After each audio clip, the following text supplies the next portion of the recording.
আমাদের একটা বিক্ষোভ প্রদর্শন হবে এবং তারপরের দিন আমরা 9 নভেম্বর থেকে যে সিগনেচার ক্যাম্পেইনিং শুরু করেছিলাম অভয়ার সুবিচারের দাবি নিয়ে, সেই সিগনেচার ক্যাম্পেইনিং এর যে কাগজগুলো সেগুলো আমরা প্রধান বিচারপতির হাতে তুলে দেবো বলে ঠিক করেছি। তো আমি এই বিষয়টা নিয়ে অভয় মঞ্চের অন্যতম আহ্বায়ক ডক্টর তমনাশ চৌধুরীকে বলার জন্য বলছি। আজকে আমরা প্রথমে একটু অন্যভাবে শুরু করি। সেটা হচ্ছে আমাদের যে সাথী বন্ধুরা আছেন, আমাদের লড়াইয়ের পথে যারা একসাথে হাঁটেন, আমাদের সাংবাদিক বন্ধুরা, আমরা ইদানিং দেখছি তাদের উপরে বিভিন্নভাবে আক্রমণ করছে এবং সেটাকে আমরা প্রথমেই আমাদের অভয় মঞ্চের তরফ থেকে তীব্র নিন্দা করছি এবং আমরা মনে করছি যারা তার কর্মক্ষেত্রে নিরাপদ থাকছেন না, সে যে কোনো পেশার মানুষই হন না কেন, তাদের সেই নিরাপত্তা দেবার দায়িত্ব এদেশের সরকার এবং প্রশাসনের আছে।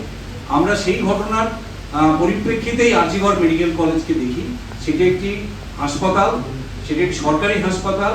সেখানে একজন চিকিৎসক পড়ুয়াকে যেভাবে নৃশংসভাবে হত্যা এবং ধর্ষণ করা হয়, সেটি আমাদের রাজ্যের নৃশংসতম ঘটনাগুলির মধ্যে একটি।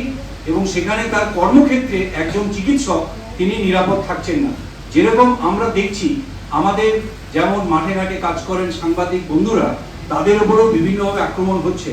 কখনো অপছন্দ হলে রাজনৈতিক নেতা থেকে শুরু করে সেখানকার মানুষেরা তাদের উপর আক্রমণ করছেন, অশালীন ভাষায় কথা বলছেন। এগুলিও আমরা মনে করি আজকের দিনে আমাদের মুখে দাঁড়ানোর দরকার আছে। তাই আমরা এই ঘটনার প্রতিবাদ করছি, নিন্দা করছি। এই ঘটনার পার্সপেক্টিভে আমরা যেটা বলতে চাই, আমরা দিল্লি কেন যাচ্ছি, আমাদের মনে আসলে দুটো প্রশ্ন সবাই প্রথমেই উঠছে। অভয়ার মা বাবা কলকাতা হাইকোর্টে মামলা করেছিলেন যে একটি নিরপেক্ষ তদন্তের দাবিতে, এবং সেই তদন্তের সেই মামলার পরিপ্রেক্ষিতে কলকাতা হাইকোর্ট আদেশ দিয়েছিলেন যে এটি একটি সিবিআই কে দেয়া হলো তদন্ত করার জন্য, এবং সেটি কলকাতা হাইকোর্টের তত্ত্বাবধানে তার নিরপেক্ষ তদন্ত হবে, সিবিআই করবে। কিন্তু আমরা দেখলাম দুদিন পরেই এক রবিবার সকালে আমাদের দেশের সর্বোচ্চ ন্যায়ালয়ের যিনি চিফ জাস্টিস অফ ইন্ডিয়া, তিনি সুমোটো মামলাটি কলকাতা হাইকোর্ট থেকে সুপ্রিম কোর্টে নিয়ে গেলেন এবং দীর্ঘ সময় প্রায় 1 বছর পরে সেই মামলাটি আবার কলকাতা হাইকোর্টে ফিরে এলেন। আমাদের কাছে এই প্রশ্ন জাগে, এই মামলা কেন সুপ্রিম কোর্টে গেল, কেন সুপ্রিম কোর্ট থেকে ফিরে এলো? এই দুটো কথাই আমাদের প্রশ্ন জাগে। কেন? যখন দেখি যে অভয়ার মা বাবা প্রায় 50টি প্রশ্ন তুলেছেন কলকাতা হাইকোর্টের কাছে তাদের রিট আবেদনে, এবং সেই প্রশ্নগুলির সাথে কম বেশি আমরাও একমত। আমরা মনে করি অভয়ার নৃশংস হত্যার যারা ষড়যন্ত্রকারী, যারা সেই হত্যার পরিকল্পনাকারী এবং এই হত্যার সাথে সরাসরি যারা জড়িত, একজন সিভিক ভলেন্টিয়ারকে যাবজ্জীবন কারাদণ্ড দিয়ে আমরা মনে করি না এই হত্যার পিছনে যারা আছে তারা লুকিয়ে আছে। তাই আমরা মনে করছি যে অভয়ার হত্যার ন্যায় বিচার হয়নি, এবং সেই কথা আমরা দেশের মানুষকে জানাবার জন্য আমরা দিল্লি যাচ্ছি। এবং এই প্রশ্ন আমাদের মনের মধ্যে আছে, এই হত্যার যে তদন্তকারী সংস্থা সিবিআই যে গাফিলতিগুলি আমাদের সামনে এসেছে, অনেকগুলি গাফিলতি, তার মধ্যে শিয়ালদা কোর্টের বিচারক তার রায়ের মধ্যেও লিখেছেন, সেই গাফিলতিগুলিও আমরা দিল্লির বুকে তুলে ধরতে চাই। এবং আমরা এর পাশাপাশি আমাদের দেশের মানুষকে শুধু জানানো না যে এরকম একটি নৃশংস হত্যার ন্যায় বিচার পেতে দরজায় দরজায় ঘুরতে হচ্ছে, এবং আমরা দেখছি কলকাতা হাইকোর্টে মামলাটি আসার পরেও কোনো শুনানি হচ্ছে না। এই সমস্ত ব্যাপারটি আমরা দেশের মানুষকে জানাতে চাই, এবং আমরা 9 তারিখ সুপ্রিম কোর্টের প্রধান বিচারপতির কাছে আমরা তার সাথে দেখা করার কথা চেয়েছি। এখনো তিনি নিশ্চিত করেননি। তিনি আমাদের কাছ থেকে যে মেমোরেন্ডাম সেটি এবং সই করা কাগজ, ইতিমধ্যেই আমরা 55,000-এর বেশি মানুষের সই সম্বলিত মেমোরেন্ডাম সুপ্রিম কোর্টে আমরা পাঠিয়েছি, এবং আমাদের কাছেও কম বেশি আরো প্রায় 30,000-এর বেশি সই সম্বলিত কাগজ আছে। এটি হচ্ছে সরাসরি যারা কাগজে সই করেছেন। এর ওপরেও আমাদের অনলাইন পিটিশনে কত হচ্ছে, এখন প্রায় 50,000-এর কাছাকাছি মানুষ অনলাইন পিটিশনে সই করেছেন।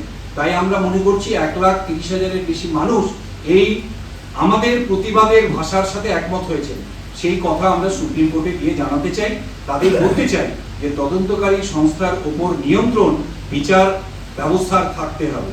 বিচার ব্যবস্থা সমস্ত মানুষের জন্য, শুধুমাত্র ক্ষমতাবান, অর্থবান বা রাজনৈতিক নেতাদের জন্য নয়, এদেশের সাধারণ মানুষের অধিকার আছে ন্যায় বিচার পাওয়ার, এবং সেই আলোকে আমরা দেশের মানুষকে এই কথা জানাবার জন্য আমরা 8ই মার্চ যন্তর মন্তরে বিকেল 2টো থেকে বিকেল 5টা অবধি আমরা আমাদের প্রতিবাদ সভা করছি।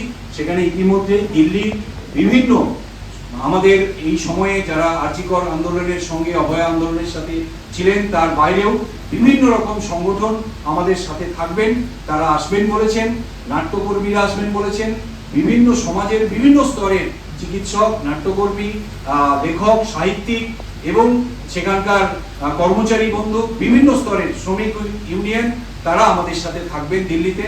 আমরা এখান থেকে প্রায় 80 জনের মতো যাচ্ছি, জলপাইগুড়ি এবং কলকাতা মিলে। আমরা 7 তারিখ আগামীকাল সকালে আমরা যাব, বেরোবো, এবং 8 তারিখে বিকেলে আমরা প্রতিবাদ সভা করব, এবং 9 তারিখ আমরা সুপ্রিম কোর্টের প্রধান বিচারপতির সাথে দেখা করার কথা বলেছি। তিনি দেখা করেন ভালো, সুপ্রিম কোর্টের সামনে দাঁড়িয়ে আমরা নীরবে আমাদের প্রতিবাদ জানিয়ে আসবো। এটা একেবারেই তার বিরোধ। যে ন্যায় বিচার নিয়ে আমরা রাস্তায় আছি, সেই ন্যায় বিচারের ধারণারই বিরোধী এটা, যে আমার মেরিট কোথায় আমি জানি না, অথচ আমার পোস্টিংটা ঠিক হয়ে যাচ্ছে। আমি যেটা পেতে পারি সেটা আমাকে বঞ্চিত করা হচ্ছে। এবং এইভাবে যখন আমাকে পোস্টিংটা দেওয়া হলো, এবং তার সঙ্গে সঙ্গে যে কথাটা আমি বলছিলাম, যেহেতু কাউকে মেডিকেল কলেজ এবং কাউকে হচ্ছে যে সুপার স্পেশালিটি হাসপাতাল, এইটা হচ্ছে যে সরকারের প্রতিটা নিশ্চয় একটা কথা বলা হবে যে এই যারা জুনিয়র চিকিৎসক তারা কি রুরাল হাসপাতাল মানে একটু জায়গা বিপদ জায়গাতে সেখানে যেতে কি তাদের অনীহা আছে? অনীহা আছে বলে কি তারা জায়গাটা হচ্ছে আপনি কাউকে মেডিকেল কলেজে দিলেন, তার মানে হচ্ছে যে তিনি ভবিষ্যতে তার কাছে হচ্ছে যে মেডিকেল শিক্ষা ব্যবস্থাতে বিচার করার সুযোগটা খোলা রাখবে। আবার কাউকে যখন সুপার স্পেশালিটি হাসপাতালে দিয়ে দিলেন, তার কাছে কিন্তু এই ভবিষ্যতের যে দরজাটা এটা স্থায়ীভাবে বন্ধ করে দিলেন। যে আজকে সুপার স্পেশালিটি বা সাব ডিভিশন বা ডিস্ট্রিক্ট হাসপাতালে পোস্টিং পেল, সে পরবর্তীকালে ইচ্ছে করলো আর কোনোদিন হচ্ছে যে মেডিকেল টিচিং এ আসতে পারবে না।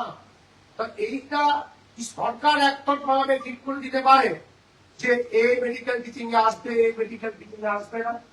এবং কাদেরকে ঠিক করছে আমার কি মনে করেন চেষ্টা করছে আপনাদের?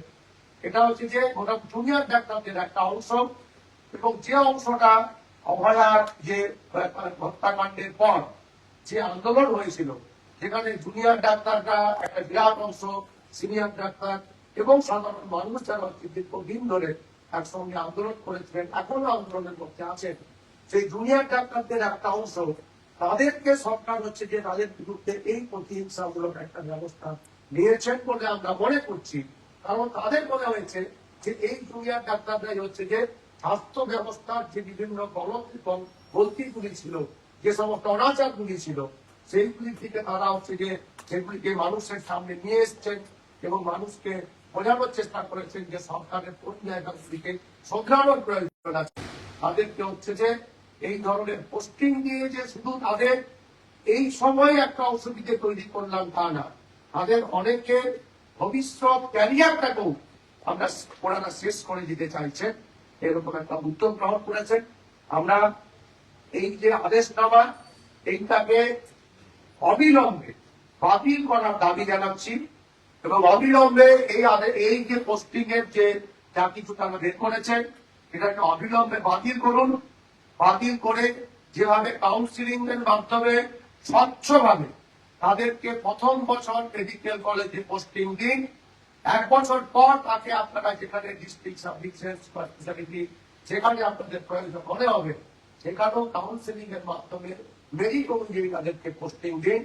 কারোর প্রতি এই ধরনের প্রতিহিংসামূলক আচরণ করবেন না। যারা আমাদের এই জুনিয়র ডাক্তার তারা যখন এখন সদ্য পাস করছে, তার মানে আরো 30 বছর 35 বছর 40 বছর ধরে এই ছেলে মেয়েগুলি আমাদের রাজ্যের যারা মানুষ তাদের হচ্ছে যে স্বাস্থ্যের রক্ষা করার যে দায় এবং দায়িত্ব এরা কিন্তু এদের হাতে কিন্তু থাকবে।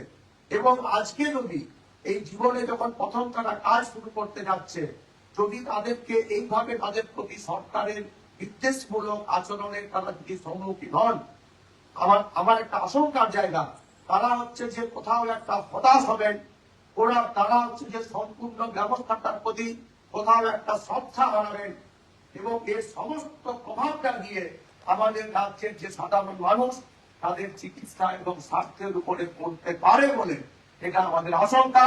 কারণ এরা হচ্ছে যে ভবিষ্যতে দীর্ঘদিন ধরে চিকিৎসা করে আমাদের রাজ্যের মানুষদেরকে সুস্থ রাখবেন। আর যদি তারা এইরকম সরকারের প্রতিহিংসার বঞ্চনা, সরকারের যদি এরকম একটা বিভক্তিসুলভ আচরণের শিকার হন, স্বাভাবিকভাবেই এরাও মানুষকে যখন তারা ওই পরিষেবাটা ফিরিয়ে দেওয়ার যে জায়গাটা থাকবে, সেই জায়গাটায় কোথাও একটা ঘাটতির জায়গা, খামতি কিছু হতে পারে কিনা, এই আশঙ্কাটাও আমাদের থেকে যাচ্ছে।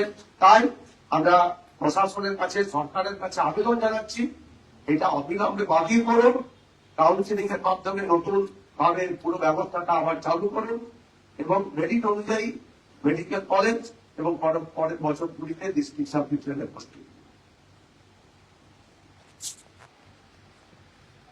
2024 সালে অক্টোবর মাসে জুনিয়র ডাক্তাররা অবস্থান করছেন, প্রথমে অবস্থান এবং তারপরে আমরণ অনশন। যে আমরণ অনশনটা যেই জায়গায় হয়েছিল সেটা হচ্ছে মেট্রো চ্যানেল, এবং মেট্রো চ্যানেলে অবস্থান করার জন্য কতগুলো মামলা হয়, যে মামলাগুলোতে এখনো সিনিয়র ডাক্তারদের এবং জুনিয়র ডাক্তারদের বারবার ডেকে পাঠানো হয়, এবং আমাদের বিরুদ্ধে অনেকগুলি মামলা আছে। কিন্তু আমরা আজকে দেখতে পেলাম যে আমাদের রাজ্যের মুখ্যমন্ত্রী, যিনি স্বাস্থ্যমন্ত্রী এবং পুলিশ মন্ত্রী, তিনি একই জায়গা থেকে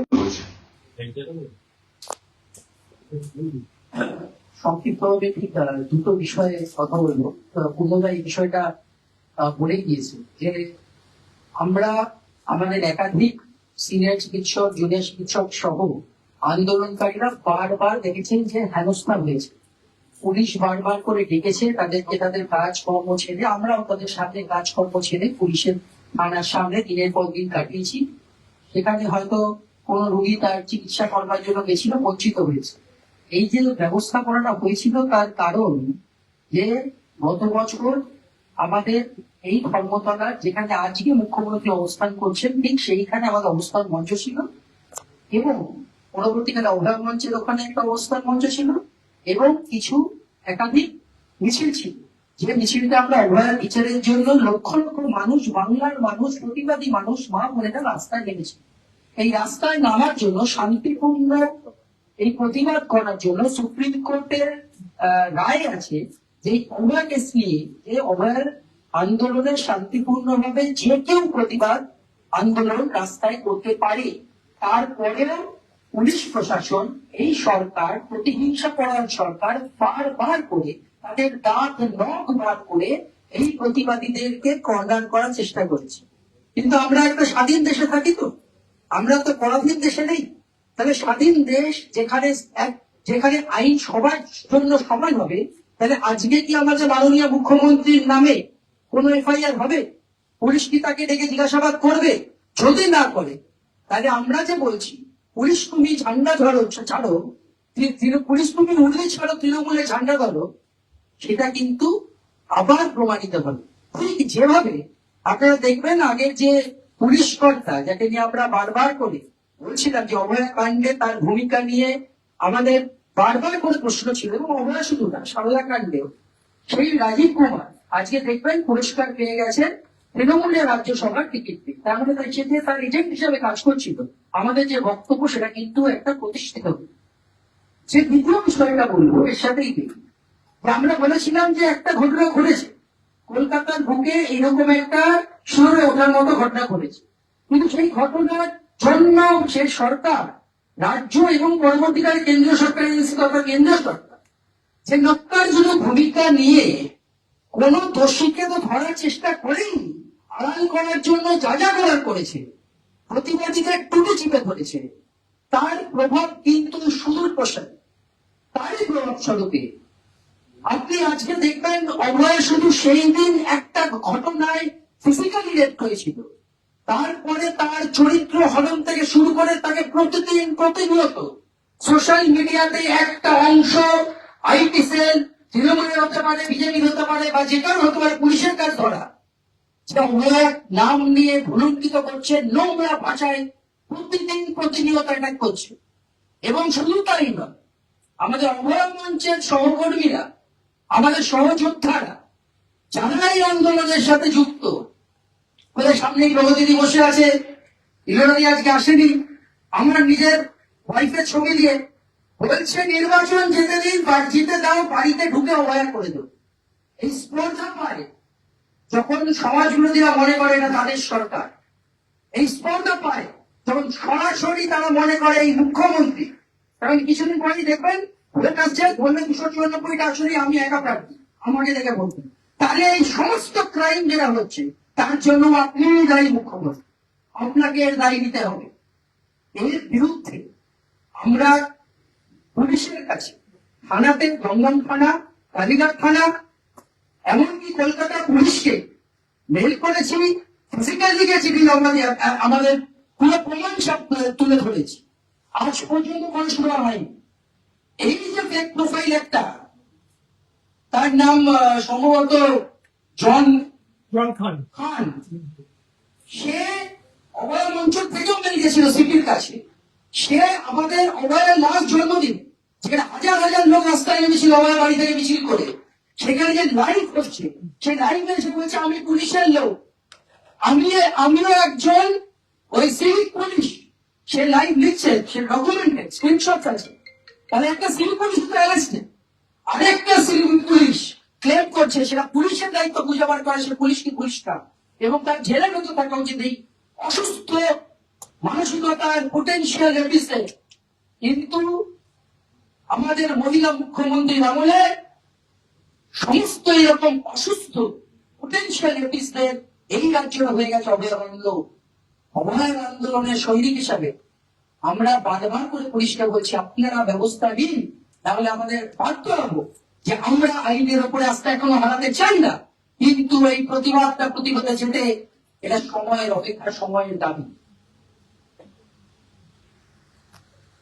আমরা 2024 সালে 28 অক্টোবর যখন অভয় মঞ্চ তৈরি করেছিলাম, তখন আমরা আমাদের যে লক্ষ্যটা নির্ধারিত করেছিলাম সেটা হচ্ছে যে অভয়ার সুবিচার এবং অভয়াদের সঙ্গে অভয়াদের সুবিচার। তো জলপাইগুড়ি জেলাতে আমাদের যে জলপাইগুড়ি অভয় মঞ্চ আছে, তারা ইতিমধ্যে তাদের কিছু কার্যক্রম সম্পর্কে আমি আমাদের সঙ্গে আইনজীবী, প্রবীণ আইনজীবী ভারতী মুস্তুতি আছেন, ভারতীদিকে আমি করবার জন্য বলছি। শুনলেন সঠিক তদন্ত না হওয়ার জন্য বিচার ব্যবস্থা কিভাবে পঙ্গু হয়ে গেছে, এবং যারা আসল অপরাধী তারা মুখ নিয়ে ঘুরে বেড়াচ্ছে সমাজকে, এবং আরো অভয়াদের সৃষ্টি হচ্ছে। রাজ্যটা এখন দুর্বৃত্ত, অপরাধী, ধর্ষণকারীদের যারাই প্রবাসনিত হচ্ছে, এবং এখানকার যে সরকার তাদের মদত দিয়ে যাচ্ছে, কারণ রাজনৈতিক প্রয়োজনে তাদের তার সরকার। তো এইরকম একটা সময়ে সারা রাজ্যে নারীর উপরে অত্যাচার, ধর্ষণ বেড়ে গেছে। আমি জলপাইগুড়ির আগে আর একটা কথা আজকে আপনাদের বলতে চাইছি, সাথে সঙ্গে পূর্ব মেদিনীপুরে, পশ্চিম মেদিনীপুরের খবর। সেখানে আজকে নদীর ছড়ে সেখানে এক মহিলার অচৈতন্য দেহ পাওয়া গেছে অন্তলগ্ন, এবং সারা শরীরে যেভাবে ক্ষতচিহ্ন আছে, ওখানকার যারা স্থানীয় বাসিন্দা তাদের দৃঢ় বিশ্বাস তাকে গণধর্ষণ করা হয়েছে।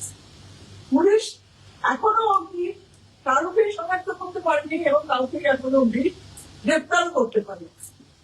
জলপাইগুড়ি ঘটনাটা অত্যন্ত করুণ। আমাদের মানবিকতার বিরোধী একটি প্রতিবন্ধী মেয়ে, তার বাবা মা নেই, সে একটি ছোট্ট ঘরে থাকে, তাকে এক অত্যাচারী, তাকে কি বলবো, আমাকে কি ছাড়া কিছু বলতে পারছি না, পশুরাও থেকে অনেক বেশি নিয়োগ মেনে চলে, তাদের ওয়েটিং সেশনে প্রায় নিয়মেরই ওয়েটিং করে, তাকে ধর্ষণ করেছে একটি বালিকা, এবং সে একজন প্রতিবন্ধী মানুষ, তার বাবা মা নেই, এবং এই অবস্থায় তাকে যখন পাওয়া যায় তখন আমাদের অভয়ার যারা অভয়ার মঞ্চে যারা রয়েছে লোকালিক তারা দৌড়ে যান এই মেয়েটির পাশে, তার জন্য সমস্ত লড়াই তারা শুরু করে দিয়েছে। আমরা তাদের পুলিশ জানাচ্ছি এবং যে খবরটা পেয়েছি যে ব্যক্তিটি সে একজন রাজনৈতিক কর্মী, বিজেপির একজন কর্মী এবং সে এর আগেও কাজ করেছে, তাকে গ্রেফতার করেছে পুলিশ, কারণ তাকে গ্রেফতার থাকার উপায় ছিল না। কিন্তু তদন্তটা কিভাবে হচ্ছে সেটা নিয়ে যথেষ্ট সন্দেহ থেকে যায়। আমি কালকে আইন নাম্বারটা চেয়ে তার সাথে কথা বলেছি, তাকে এই কথাটা বলেছি যে আপনি যদি সঠিকভাবে চার্জশিটটা তৈরি না করেন এবং সময়ের মধ্যে চার্জশিট জমা না দেন, যেটা এখানে সঠিক ঘোষ আর ওই জাতি খানের ক্ষেত্রে হয়েছে, যে চার্জশিটটা সময় না দেন তাহলে কিন্তু এই লোকটি জামিন পেয়ে যাবে। আপনাদের হাতেই আছে এত বড় একটা ভিন্ন অপরাধ হয়েছে, নারী প্রতিপক্ষ তার বিচার পাওয়া উচিত। সেই জায়গায় যদি আপনি এখানে রাষ্ট্রীয় ট্রায়াল করতে না পারেন তাহলে যেটা হওয়া উচিত সেই বিচারটা হবে না। এবং আপনাকে দেখতে হবে যাতে সমস্ত যে সমস্ত নমুনা গুলো আছে তার জামা কাপড়, ওই ব্যক্তির জামা কাপড়, সেগুলো আপনারা সিজ করেছেন কিনা এগুলো মনে করেছি একটু জবাই করতে হবে যে সব তথ্যগুলো। এবং সবচেয়ে মারাত্মক যেটা আমার দীর্ঘ কাজের সূত্রে আমি এটা জানি, দেখেছি ওইখানে ওই মেদিনীপুরে আরেকটি জায়গায় কোন কাজটা ছিল, ওরা মেডিকেল রিপোর্টটা পাল্টে দেয়। এখন এটা চালু হয়ে গেছে, মেডিকেল রিপোর্টটা পাল্টে দেয়, ডাক্তারদের উপর চাপ তৈরি করে একটা সত্যি রিপোর্ট পাল্টে দেয় না, যার বিচারটাও সেটা পাওয়া যায় না। এই লড়াইটা খুব কঠিন লড়াই। এবং যেহেতু অভয় মঞ্চ আজকে শক্তিশালী একটা পায়ের উপর দাঁড়িয়ে গেছে, আমার বিশ্বাস যে জলপাইগুড়ি অভয় মঞ্চ এই মেয়েটিকে ন্যায় পাওয়ার জন্য শেষ অব্দি লড়াই করবেন। এবং আমরা যারা সারা রাজ্যেতে যারা আছি এই অভয় মঞ্চের সৈনিকরা সহযোগিতারা, তারাও কিন্তু জলপাইগুড়ির পাশে থাকবো এবং সঠিক বিচার আমরা ছিনিয়ে আনবো। আমরা 2024 অক্টোবর থেকে যে আন্দোলনের পথে আছে, আন্দোলনে আমরা গণতান্ত্রিক যে নীতি পদ্ধতি এবং দেশের যে আইন, সেই আইন মেনে আমরা আন্দোলন করি। আমরা যখনই কোনো বিক্ষোভ কর্মসূচি নিই, আমরা তার আগে পুলিশের অনুমতি নিই না, কিন্তু পুলিশকে আমরা ইন্টিমেট করি যে আমাদের কোথায় কি বিক্ষোভ সমাবেশ হবে, কোথায় কি মিছিল হবে। এবং এখনো অব্দি আমরা কোনো ব্যারিকেড ভেঙে গিয়েছি এরকম হয়নি, যেখানে ব্যারিকেড সেখানে আমরা ভেঙে গেছি। কিন্তু পুলিশের পক্ষ থেকে আমাদের যে প্রতিবাদের যে কর্মসূচিগুলো, সেই কর্মসূচিগুলোতে বাধা দেওয়ার যে প্রক্রিয়া, সেই প্রক্রিয়া জারি আছে। আমাদের সঙ্গে বৃহত্তর বিধাননগর অভয় মঞ্চের কনভেনার অরিন্দম দাস আছেন। অরিন্দম বলবেন যে বিধাননগর পুলিশের অসহযোগিতার কারণে কিভাবে গতকাল আমাদের প্রতিবাদ সভা করাটা সম্ভব হয়নি। গতকাল বৃহত্তর বিধাননগরের পক্ষ থেকে আমরা পূর্ণময় মোড়ে আমরা প্রতিবাদ সভাটার আয়োজন করেছিলাম। যেভাবে পূর্ণদা বললেন যে পুলিশি যে ইন্টিমেশন, সেটা আমরা যথাযোগ্য সময়ে একদম ডেট ধরে বলছি 28 তারিখ 28 ফেব্রুয়ারি আমরা মেল করে পাঠাই। পরে 2 তারিখে আমরা একদম কাগজে যেটা, সেটাও হবে রিসিপ্ট পর্যায়ে কমিশনারেট থেকে। 3 তারিখ দোলের দিন হঠাৎ করে একটা ফোন আসে পুলিশের থানা থেকে, দেখো তো এইটা আমাদের নর্মাল প্র্যাকটিস। অনেক সময় থানা থেকে লিখে পাঠান কি করছেন, কারা আসছেন, কত জমা দিতে হবে, ঠিক আছে। সেদিন এদের কাছে আগামীকাল যাচ্ছি। 4 তারিখ যখন যাই, দেখি যে এবারে পুলিশের ভূমিকাটা টোটাল ওটাই, ওখানে 163 পরের থেকে 6 মাস ধরে মজার কথা হলো এই 6 মাসে ওখানে অন্তত 600 প্রোগ্রাম হয়েছে। বিভিন্ন রাজনৈতিক দল, গণসংগঠন, এমনকি আমরাও অনেক কর্মসূচি করেছি। ওই জায়গায় আপনার 163 আছে, আপনাদের কাউকে জানাচ্ছি। এরকম নানান তাল বাহানা করতে করতে করতে করতে এমন একটা জায়গায় যায় যে আমাদের অমাইক কর্মসূচি করতে হবে, অর্থাৎ কোনো মাইক লাগানো যাবে না, এরকম করে নাকি কর্মসূচি করতে হবে। এরকম একটা অবান্ত প্রস্তাব দেন তারা, কোনো কথা এগুলো আমরা চলে আসি।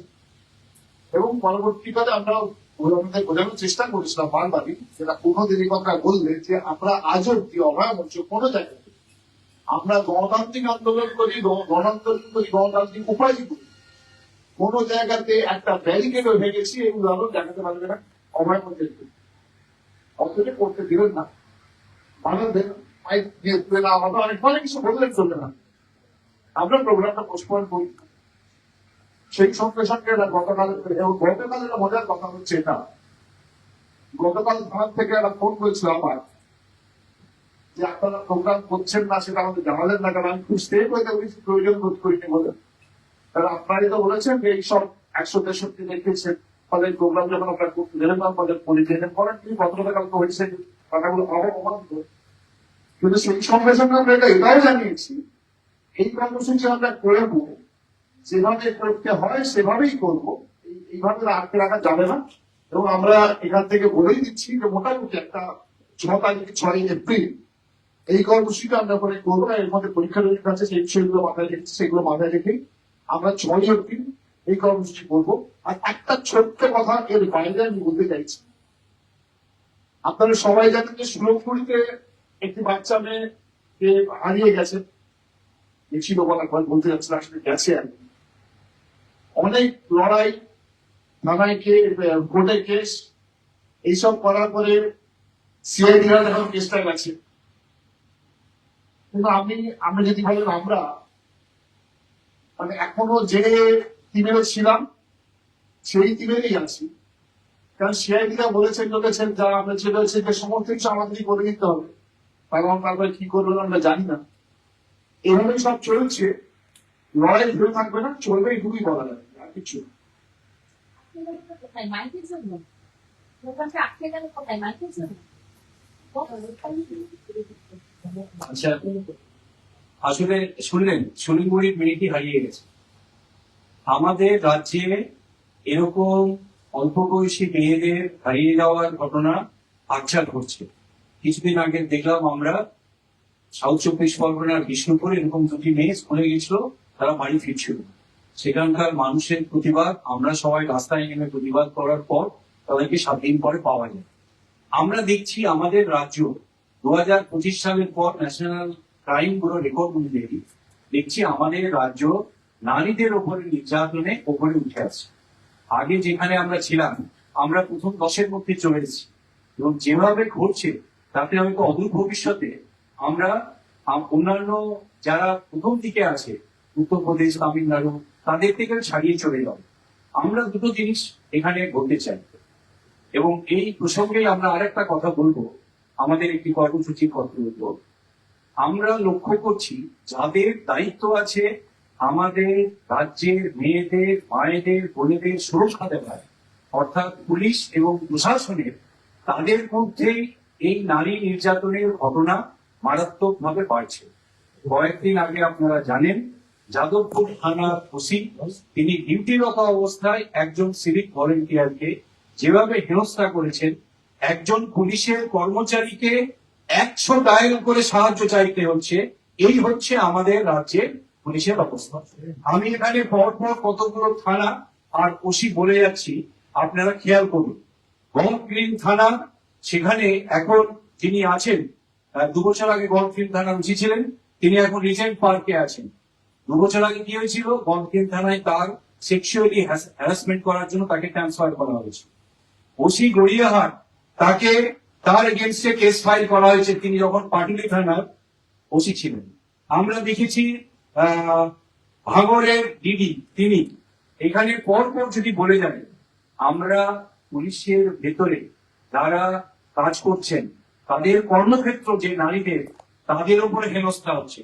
আর আমরা দেখছি, আমরা যখন অভয়া মঞ্চ আমাদের শহরের মানুষকে এবং যারা নির্যাতনকারী মানুষদের আইনটা জানিয়ে দেওয়া আর নির্যাতনকারীদের হুঁশিয়ারি দিচ্ছি যে আমাদের দেশের আইন অনুযায়ী এই আইনের মোতাবেক তোমাদের শাস্তি হতে পারে, তখন সেই হোর্ডিং লাগানোর জন্য আমাদের সাথে পুলিশের প্রচেষ্টা করতে হচ্ছে, সেই হোর্ডিং খুলে দিচ্ছে।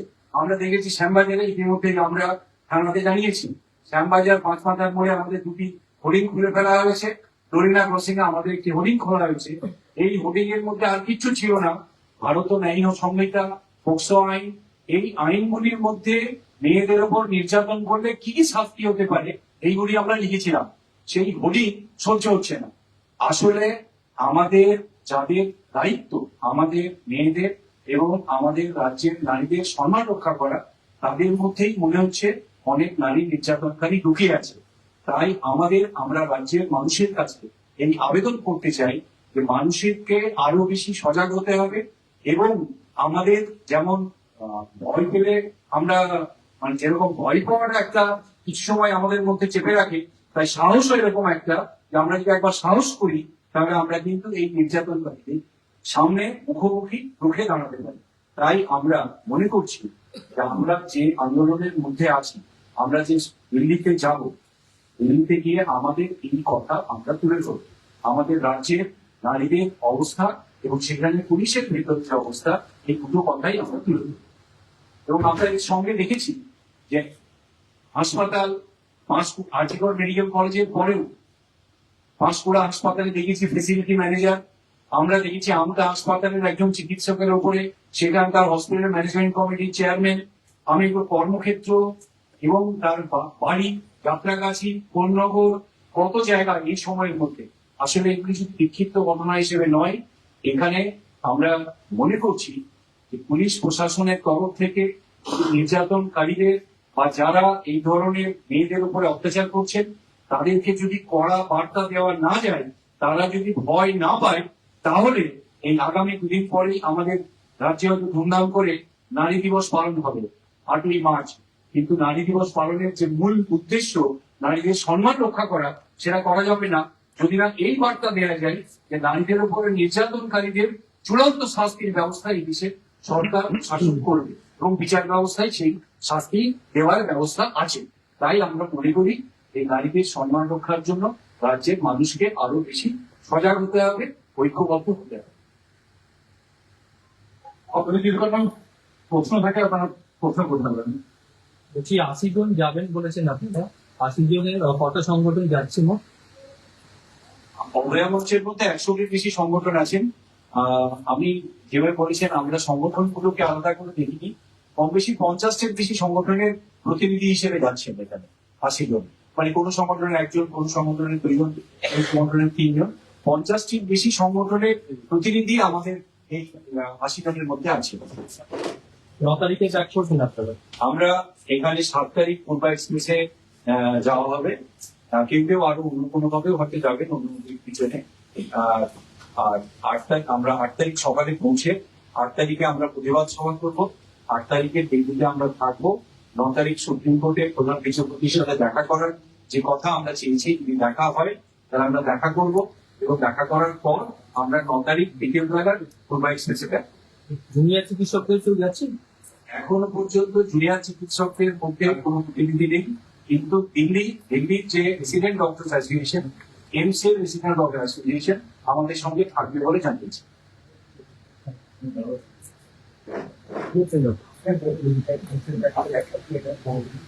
আর আমরা একটা যেটা বলতে চাইছি যে কেন আমাদের দিল্লি যেতে হলো, সেই কথাটা আমার মনে হয় একবার বলে নেওয়া দরকার। সেটা হচ্ছে যে দিল্লি যেতে হলো কেন, আমাদের একটা প্রশ্নের উত্তর আমরা আজও পাইনি যে 14 তারিখ হাসপাতালে ভাঙচুর কারা করেছিল। এই প্রশ্নটা আমি আবারও করতে চাইছি, 14 তারিখ হাসপাতালে কারা ভাঙচুর করেছিল। এইটার উত্তর পেলে হয়তো আমরা অনেক দূর এগোতে পারতাম। আরেকটা জিনিস যে আরজিকর হাসপাতাল সেই দিন কি অন্ধ এবং অধীর হয়ে গিয়েছিল, কেউ কিচ্ছু জানতে পারলো না এবং শুনতে পারলো না, দেখতেও পেল না। এই প্রশ্নগুলি আমরা বারবার বলেছি, সুপ্রিম কোর্টের বিচারপতির কাছে আমাকে যেতে হচ্ছে এই কারণেই, কারণ উনি খাম খুলে খুলে চমকে চমকে উঠেছিলেন, চমকে চমকে উঠে বলেছিলেন সাংঘাতিক কিছু আছে। কিন্তু সাংঘাতিক কিছু আছেটা আমরা আগে জানতে পারলাম না সাধারণ নাগরিক হিসেবে। তাই সুপ্রিম কোর্টের বিচারপতির কাছে এই প্রশ্ন আমাদের থাকছে। সিবিআই একই ভূমিকা পালন করেছে, আমরা বারবার বলছি একই কথা, বারবার একই কথা এই জন্যই বলছি কারণ আরজিকরের বিচার না হলে গোটা রাজ্যে যে সাংঘাতিক অবস্থা মেয়েদের নিরাপত্তায়, যে 62-তে আপনারা দেখেছেন অনেকগুলি ঘটনা বলা হলো, 2টি মেয়ে তাদেরকে গণধর্ষণ করে পাচার করে দেওয়া হয়, পাচার করার পর তাদের উদ্ধার করে নিয়ে আসার পর আবার গণধর্ষণ করে পাচার করে দেওয়া হয়। এগুলি ভাবা যায় না, একটা অস্বাভাবিক অবস্থা। সেই অস্বাভাবিক অবস্থাটা কিন্তু আমরা কেন বারবার এই কথাগুলি বলছি, আরজিকরের বিচার হলে অন্তত যারা এই ভয়ঙ্কর সাংঘাতিক ধরনের নির্যাতনকারী, তারা ওদের ভয় পাবে। এই জন্যই আমরা বারবার এই কথা বলতে চাইছি, এবং দিল্লিতে আমরা সেই কথাটাই আবারও বলতে চাইছি যে সুপ্রিম কোর্টের বিচারপতি আমাদের জানান, এবং সমস্ত রাজ্যের কোর্টের ওপর নিশ্চয়ই তার নজরদারি থাকবে, যেহেতু উনি নিজে সম্মত করতে পেরেছিলেন। এখন হাইকোর্টে মামলা চলছে, আমরা আশা করবো সেটা সুপ্রিম কোর্ট থেকে কোনো ভূমিকা তিনি পালন করবেন। এটা আমাদের একটা প্রধান উদ্দেশ্য ওখানে যাওয়ার এবং এগুলি জানানো হবে। আচ্ছা, সম্প্রতি অভয়ার বাবা মা আদালতে দাবি জানিয়েছেন যে তাদের পরিচয় প্রকাশ্যে আনা হোক, এবং এ ব্যাপারে তারা ইতিমধ্যে একটি পিটিশন দাখিল করেছে। এই বিষয়টিকে আপনারা কিভাবে দেখছেন? আসলে এটা তো যে কোনো মা বাবার কাছে খুব কষ্টের, তার মেয়ে বা তার সন্তানের নাম হারিয়ে যাওয়া।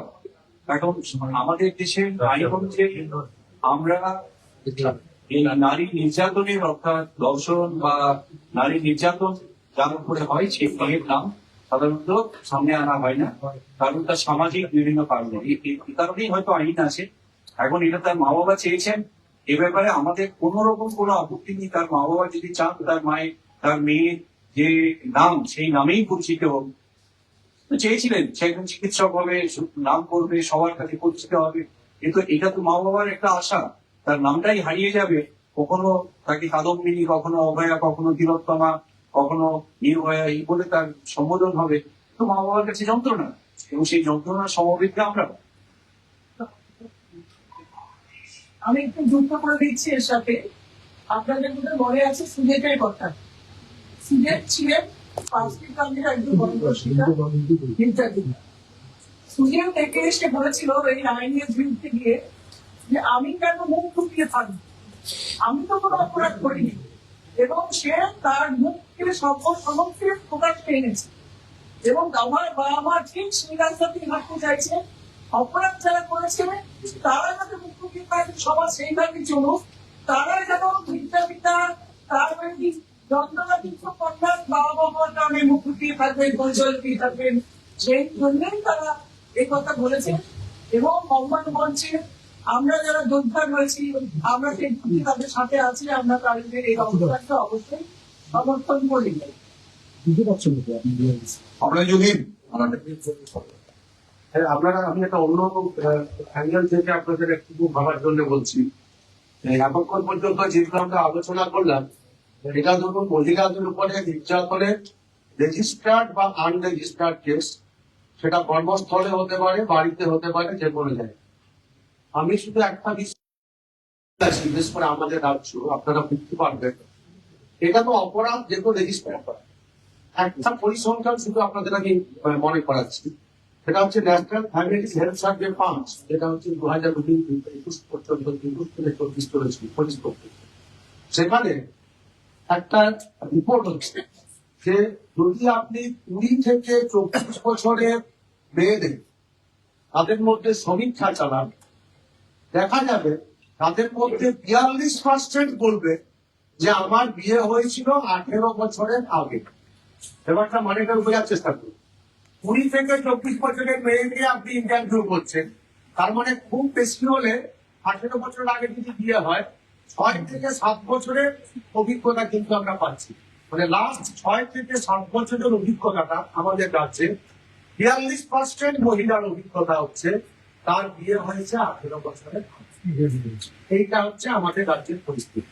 এখন ধরুন একটা তো এরকম মহিলার প্রতি অত্যাচারের ঘটনা আমরা দেখছি, তো হঠাৎ করে ধরুন এই যে মহিলাগুলি, মেয়েগুলি, আমাদের ঘরে মেয়ে মহিলা পড়ানোর সময় একটু আসেনি, এই মেয়েগুলি যে এই 18 বছরের আগে এত বিরাট সংখ্যায় বিয়ে হচ্ছে এবং তার জন্য কুমারী মাতৃত্ব বাড়ছে, এটা একটা আরেকটা বিষয়। এবং এই যে অবস্থাটা, এটা ভারতবর্ষের সবচেয়ে 1 নম্বরে আছে। 1 নম্বরে আমরা এই জায়গাটা দেখেছি। এটা কেন হচ্ছে? একটা তো নিশ্চয়ই ধরুন সামাজিক এবং অর্থনৈতিক একটা বিষয় সেখানে রয়েছে, যে এই মেয়েগুলিকে তার পরিবারের পক্ষে প্রতিপালন করা, শিক্ষা দেওয়ার অবস্থাটা রয়েছে। 2 হচ্ছে কোথাও একটা এই যে মেয়ের বিয়ে না দিলে তার জীবন বৃথা, এই পুরুষতান্ত্রিক মানসিকতা, সেটাও তার মানে এতটা বেশি আমাদের রাজ্যের মানুষের মধ্যে এইভাবে রয়ে গেছে এখনো। এবং আরেকটা কথাও আমরা এড়িয়ে যেতে পারি না, এই যে এতগুলি মেয়ে মাঝে মাঝে হারিয়ে যায়, এতগুলি মেয়ে এই যে তাদের অত্যাচারিত হয়, তার বাবা মা কি কোথাও একটা ভাবছে যে আমাদের রাজ্যের আইন শৃঙ্খলা ব্যবস্থা রক্ষা করা আর নিচ্ছে বলে বিয়ে দিলে কোনো রকমের যদি ভাই এইটা কোনো তারা ভাবছে কিনা মানে সামগ্রিকভাবে আমাদের রাজ্যের যে অবস্থাটা এবং সামাজিক অবস্থাটা এবং মহিলাদেরকে আমরা কি চোখে দেখবো তাদের অধিকার এবং সুরক্ষার বিষয়টা এইটা আমরা কোন সামাজিক এবং রাজনৈতিক দৃষ্টিভঙ্গি থেকে দেখছি তার উপরেই কিন্তু দাঁড়িয়ে আছে যে আমার এই মহিলাদের উপরে অত্যাচার কর্মক্ষেত্রে হেনস্থা এই মহিলাদের হচ্ছে এইরকম অবস্থায় ঘুরিয়ে অবস্থা এবং এটার জন্য তো কোনো ব্যবস্থা নেই যেটা খবর আপনারা কিন্তু উল্লেখ করলেন যে আমাদের কর্মক্ষেত্রে হেনস্থা আর্জিকরণ নামে খুন হয়েছিল কিন্তু প্রতিনিয়ত কর্মক্ষেত্রে আর্জিকর করে দেবো তার বাইরে এই হুমকিটা আমরা শুনছি এবং সেখানে যেমন এই সিভিল ভলেন্টিয়ার সরকার একে বলছে যেরকম আক্রমণের শিকার আমতার দিয়ে বই যে কথাটা আসছিল আমতার দিয়ে বই সে ওই নভেম্বর মাসে সে হচ্ছে সেপ্টেম্বর মাসে সে হচ্ছে যে প্রতিযোগ করেছিল নভেম্বর মাসে আবার সব জায়গায় আলাদা হয়েছিল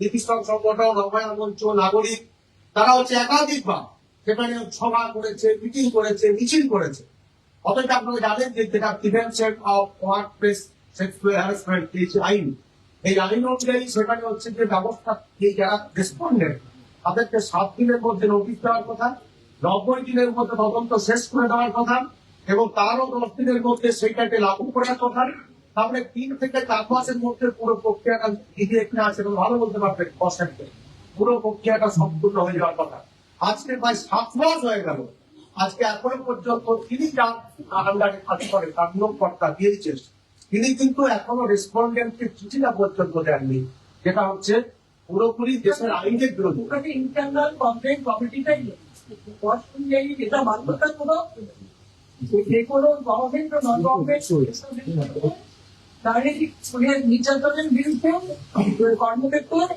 হয়রানির বিরুদ্ধে তার ব্যবস্থা নেওয়ার জন্য এই ইন্টারনাল কমপ্লেন কমিটি বাধ্যতামূলক কিন্তু কমিটিটা দেখবেন অধিকাংশ জায়গাতেও নেই এটি করে কাজ কি আমরা আমাদের আলোচনার শেষ পর্যায়ে চলে এসেছি আমরা এই অবস্থায় মনে করছি যেমন আমরা পুলিশের ভেতরেও ইন্টারনাল কমপ্লেন্স কমিটি আছে কিন্তু মানুষের জানার প্রয়োজন আছে যে কোন অফিসারের নামে কি কি কমপ্লেন হচ্ছে এবং তার কি ব্যবস্থা সরকার নিচ্ছে সেটি সামনে আনবো তাই আমরা এই দাবি জানাচ্ছি যে পুলিশের অভ্যন্তরে যে অফিসারের নামে এরকম ধরনের কমপ্লেন জমা পড়েছে এবং তার ইন্টারনাল কমপ্লেন কমিটি তাদের কি কি ব্যবস্থা নিয়েছে সেটি সামনে আনুক মানুষের বোঝার জন্য যে আমাদের দায়িত্বে কারা আছে 2 আমরা 8ই মার্চ বিকেলে দিল্লিতে আমরা সমবেত হচ্ছি আগামীকাল আমরা দিল্লি যাচ্ছি আমরা মনে করি অভয়ার ন্যায় বিচার চাইবার অধিকার আমাদের আছে এবং সেই অধিকার পূরণের লক্ষ্যে আমাদের এই লড়াই চলবে এবং আমরা অভয়ার ন্যায় বিচারের সহ এই রাজ্যের ঘটে চলা এই সমস্ত অন্যায় অবিচারের বিরুদ্ধে আমাদের দিল্লিতে গিয়ে আমাদের বলা সোচ্চারে বলতে হবে দেশের মানুষকে জানাতে হবে এই কথা বলে আমাদের রবুল কনভেনার এই প্রেসের মিটিং এর শেষ কথা বলবেন আমরা আশা করবো যে আমাদের যারা সহযোদ্ধারা আছেন এবং দিল্লি এবং পার্শ্ববর্তী যে জায়গাটা আমাদের যারা সমর্থক রাখেন সবাই মিলে আমাদের দিল্লি যে কর্মসূচি সেটা আমরা ঠিকঠাকভাবে নিয়ে আসবো এই আশা নিয়ে আমরা আমাদের প্রেস কনফারেন্স শেষ করছি